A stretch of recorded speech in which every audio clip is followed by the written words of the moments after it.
Hey guys, how's it going? Welcome back to another episode of the 2 Minute Drill. It's Dan and Adam today, and we've got former Patriots defensive end Jarvis Green in the house. Very excited to Oh, have him as a guest. He's Seth. currently he's one of the owners of Ocean's 97 Shrimp. They just actually big news for them. They're now on Amazon, so make sure you guys, if you're interested in some high quality shrimp seafood, you head on over to Amazon. You look up Ocean's 97. What's up, Jarvis? Nothing much, guys. How y'all doing, man? Doing good, man. Top right into it with a question. So, before you were a New England Patriot, right? You had a pretty legendary career at LSU. You're top Yep. five all time in the school's sack list. You made All SEC second team. You were a key to that 2001 Sugar Bowl winning team. But Yep. playing in the SEC, you got a lot of big rivals there. During your tenure at LSU, what was the biggest game for you guys? Who were you getting the most hyped up to play every year? Believe it or not, man, it was Auburn University because it was all about the Mm-hmm. West. I know we had the Florida Gators. We had Tennessee. I played Tennessee, I guess, my last year, I think, to be correct. But I know Auburn was always big. And a lot of people really don't know, but for me, it was really personal because I visited Auburn University at a high school, and we got the big brawl for my recruiting trip. And I didn't start the fight, but when that happened, it got really personal playing against them. So I know that's when I played my toughest game. I know every game you're supposed to treat the same, but I was looking trying to blow somebody's mouth, man, when we play Auburn Tigers, man. Eagles, whatever they are. I mean, they're a confused team, but Eagles or Tigers. But that was the biggest game of the year for us. Nice. So, Jarvis, take me back to January of 2003, where you sacked Peyton Manning 2.5 times in a win to advance to the Super Bowl. What was going through your mind during and after your great performance that day? I gotta say, before that game, I was a guy. I was very conscious on my plays. Mentally, I had a lot of issues my first year and a half playing for the team. I probably averaged 7 mental errors a game. And every week I thought, I was worried more about what the coach was going to tell me because I know I screwed up. But then Mm-hmm. that game changed everything for us, my confidence level and who I was as a player and individual in being part of the team. When I got those 2.5, 3+ sacks against Peyton Manning, I mean, my confidence just jumped out the roof, man. And from that point, I said, you know what? I belong in the NFL. So I'm always Mm-hmm. remember that game.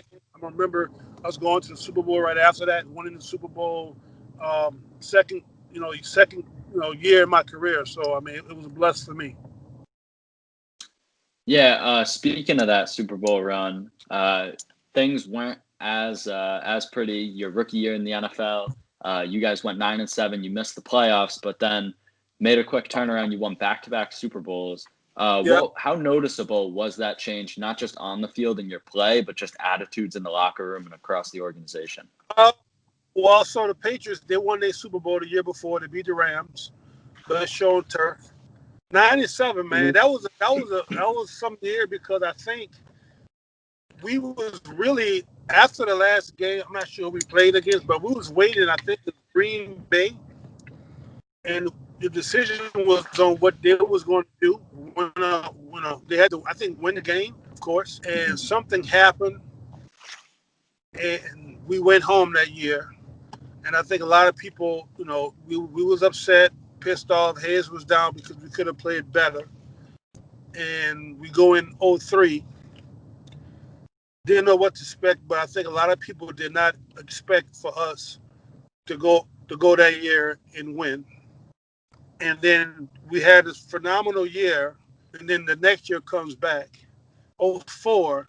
I'm telling you, man, that's my second, third year. I had no idea that we were going to win 34 games Yeah. and lose four and Mm. lose no one. But our attitude, man, it was like we could not make a mistake. We couldn't mess up. We were so determined every day, not just the game day, but for practice. Every day we had a goal that we every day, every play, every practice, every weight lift, anything we was doing, we made sure that we played as one. So I think that was a big difference. And playing as a team and just showing everybody our skills and just ability to play together. Mm-hmm. So that kind of leads me into this next one. Many regard Bill Belichick as the greatest coach of all time. Yes, What he is is. one way Bill impacted your life? What is one way Bill impacted your life during and outside the game of football? The thing with Bill, I mean, I would never say he was a father figure, but he always give us insight day to day on a little thing that was going on in life. And I know for me, compared to when I went to Houston, there's the only two teams that I really have other experiences. But just talking to other players in the league about how their head coaches handle them, or what type of insight he gives them. I know with Bill, every single day we had our 8 o'clock meeting, he addressed the team about something. If it was life, on the field, off the field, what to do, the right thing to do, and what not to do. So that was always a thing for him. And even like today, if you see Coach around, he's always giving some insight. But you never hear players really talk about what inspired them as the person he was. But I mean, he expects the best out of you every single day. And if you make a mistake, man, I mean, he's going to drill you for it. And a lot of times when we was having success, I mean, he was still finding little things to correct us. So we always knew that he was watching the little things and the big things. Mm-hmm. So you were just talking about Bill Belichick, but he's not the only legendary coach you've played under. Played under Nick Saban at LSU. Those guys, usually, you just said Bill Belichick is the greatest, but most people consider those guys to be 1 and 2 in whatever order Right. you want to put them for football. What would you say are some big similarities, big differences between the two of them? Coach Saban and Coach Belichick, I mean, they are the same mold. They are the same people. For their schemes and the way they do the schemes day to day, I mean, the way they approach you, the way they address things, they're like twins, very similar. I think the way when it comes to chastising, whatever you want to call it, chastise, fussing, correcting you, Saban more is a screamer, and Bill, he comes to you and whisper to you in your ear, but it's more like if you screw up, he gonna tell you now, and you would know. But it's not, in front of the entire team. But it still depends, man. But I mean, far as them, they have more similarities than differences, as head coaches, and they've both been successful. Of course, Saban collegiate and Bill NFL, man. But I mean, they are the same people. Nice. So, Jarvis, what was it like being a part of that 2007 undefeated team, and what were some of the challenges that came with it? And was there any extra did the extra pressure impact the team in any way? Yeah, I think that's the same year that they had the Spygate, man. So yeah, that was that. I'm gonna say the way we played those first 17 games, you wouldn't think anything, 17 weeks, 18 weeks, but the 16 games, you wouldn't think we had any lack of anything. But when it all happened, it was more like Coach Belichick was like, he made an effort that we took this personal. We all did, but it was to the point that they said we were cheaters. So when it was time for us to play someone, when I said we wanted to ram it down their throat every single game, that's what they got. That was the performance they got from the team. And I got to say, man, I mean, a lot of games were tough, but if we was down by 2 touchdowns, we knew we was going to win the game. Our confidence was so high. And that's the same year when Randy Moss, broke the records. Brady broke the records. The defense, I think we had a couple of shutouts that same year. I'm not sure. But we were so efficient as a defense and the offense, we was all pumping 12 cylinders. The biggest thing for us was that year, it was the Giants twice. Yeah. That was the biggest challenge for us that year. And they had our number, man. They outplayed us, but they had a better defense both times. So you can't really talk about the Patriots or that 2007 season without talking about Tom Brady. 50 touchdown passes that year, 1 MVP. When you came into the franchise, he wasn't necessarily the quarterback that we've all seen in 2002, basically coming off his first year as a starter. what was it like for you to see him develop, not just as a player, but maybe as a leader around that locker room? I mean, Tom. I mean, come on, like you said, we know the history. Drew Bledsoe go out the year before, they win the Super Bowl. He come in, it was a good year. The year in '97, but then you saw a whole different guy. I mean, he showed up early. He left. His character was among. I mean, I've met a lot of different quarterbacks. They weren't compared to him for his, Mm. I think, just his mental aspect of the game and the person he was, because he was a nice guy. He's very down to earth. He was a team guy. He was a leader as well. Um, was he loud? Yeah, he was loud at times, but he showed by his actions, But he also wanted to be treated like everybody else in the locker room, because I've been to other places. All the superstars on the team, they don't get they don't get the they don't get the chastisement, or they don't get fussed at as much, right? But I know what Tom, even with Coach Belichick, that makes him different than other coaches, is that he's going to scar you. He's going to discipline you if you make a mistake. So watching Tom grow as a player through the years, I mean, look, I was blessed, man, to play with Tom Brady for 8 years, to watch everything. This is one of the greatest quarterbacks of all time, but to watch him get better every year. And now you're talking about he's in year 20. And come on, man. I mean, at some point, quarterbacks, all their stats start decreasing, as they get older. Tom is not lacking at all. Mm-hmm. So Jarvis, it's no secret that you are big in the shrimp industry. What made you get into the shrimp business and drove you to create Oceans 97? Man, look, it's like I tell people about the Forrest Gump story. I'm always saying I'm African American. I'm in the business. People call me Bubba. I'm like, don't call me Bubba. I'm Tom. I mean, I got into the business. I had no idea about the shrimp. I mean, people always ask, did you grow up with the shrimp business or the seafood business because you came from Louisiana?